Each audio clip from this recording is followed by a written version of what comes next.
actually do a little bit of this stuff that I once upon a time published in the New England Journal of Medicine on reproductive medicine. And I look at all the ways in which we're manufacturing children with buy your egg, buy your sperm, buy your surrogate, use technologies that you all know more about than I do in terms of making genetically enhanced, and I don't mean enhanced in super baby ways, I just mean all the technologies that have been spun out from IVF and associated technologies, which I think at a medical level are miraculous.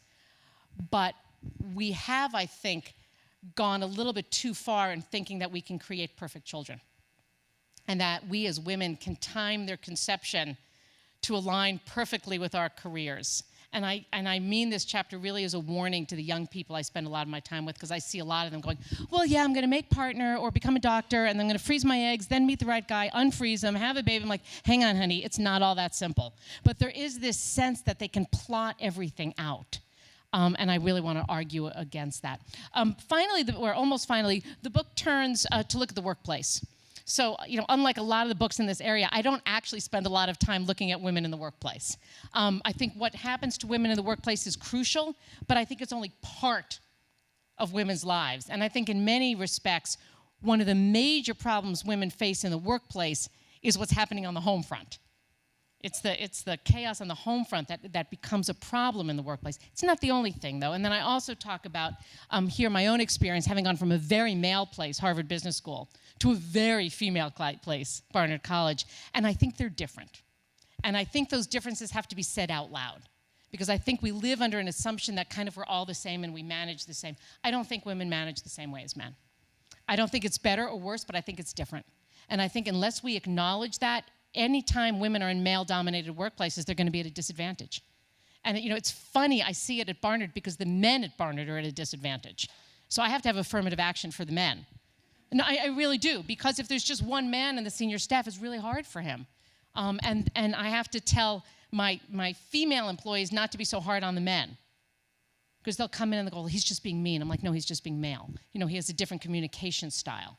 But I think we need to talk, and these differences are not true for all people, but I think we need to put them out there. And then in large corporations, we need to make sure that the things we're evaluating people on are not male, or not only male. There's a lot of talk, I spend a fair amount of time in the financial sector, a lot of talk about, we want people who build consensus. Well, yeah, but if you're only evaluating people on the revenue they bring in, you're not going to get it. Then after I look at the workplace, I look a little bit more detail at the home front, and I look at housework. Now, housework is always where people start giggling. But I actually think we need to talk more about housework. One of the core tenets of Betty Friedan's book was that women had to be liberated from housework so that they could go out into the real world and do the things that mattered. If you look at statistical data, though, women today are spending more hours on housework than women did in the 1950s and 60s. This makes zero sense. We have jobs, demographically speaking, and they didn't. We have dishwashers and washing machines and takeout and frozen mac and cheese, and yet we are spending way more hours in the house doing housework. Why? Because we read magazines that do things like this to us, all right? Every woman in this room has done this, all right? When I was a kid going trick-or-treating, you went to the drugstore and you got a mask and you went trick-or-treating. Now the norm is that you're going to come home from a long day of work and somehow macrame up a fabulous little costume for Johnny to wear to third grade. And it's really easy to say, I will not do this. And yet, if every other kid in the class goes to school looking like this and your Johnny goes to class with a paper bag over his head, you do not feel good, Johnny does not feel good, and the next year you're going to be macrameing the costume. And when you're done, now these are just from the October editions of the magazines. They're all the same, the colors just change. When you're done with the costumes, you must deal with the bane of every working mother's existence, the school bake sale. We have all been there at 2 in the morning when you're exhausted baking cupcakes. Now, what makes it even worse is that these are 4-hour cupcakes. These appeared in a magazine called Real Simple. Let me assure you, there is nothing in that magazine that is real simple. Everything in that magazine takes 4 hours, and nothing looks the way it does in the magazine, including, to just add insult to injury, the bird feeder that we're supposed to be doing at this time of the year. Now, it's really easy to laugh at this stuff, and I read Real Simple. I like Real Simple. But the point I'm trying to make is that we somehow, as women, and this is one I don't think we can blame the men on, we have ratcheted up the expectations on ourselves. Rather than saying, okay, I'm a physician, I'm saving lives, I don't have to be a perfect homemaker all the time, we've fallen into the trap of believing I can be the best surgeon and the best homemaker and the best mother and the best wife, and that's what's killing us. The last chapter of the book, I don't have time to talk about, but I'll just say it. It doesn't get any more optimistic. I talk about aging. And the sad news there is it doesn't end well, and it doesn't get any easier, particularly since we're supposed to look 17 until the moment we die. But where I conclude the book, and where I'll conclude my remarks now, having thrown all of these very depressing things at you, I actually think these are fixable problems. You know, there are many problems in the world, and you all deal with them on a day-to-day basis that we can't fix. We can fix these problems. There's no magic switch. You know, none of us can flick that switch. But as individuals, as members of a community, as members of a neighborhood, as members of a workplace, I think we can start to push the needle on this. And I will just quickly lay out a few things that I think we can do and that I found myself trying to do as much as I can.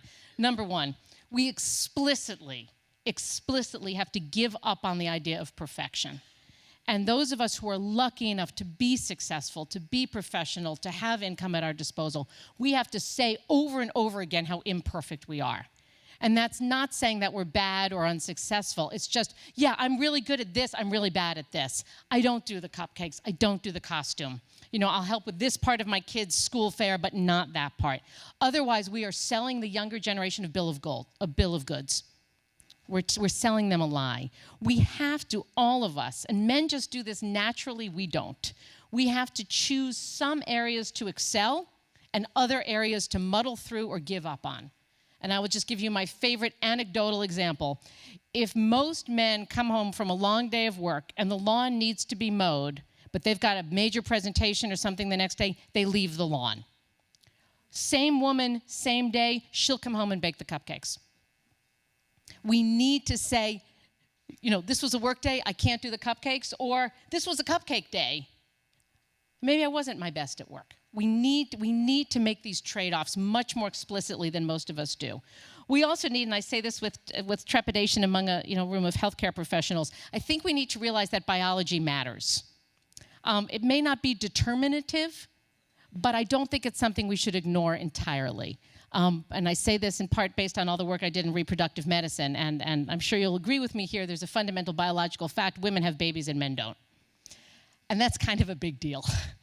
And we actually can't ignore that. If you look at all of the data, the point at which women's careers diverge from men's is when they have children.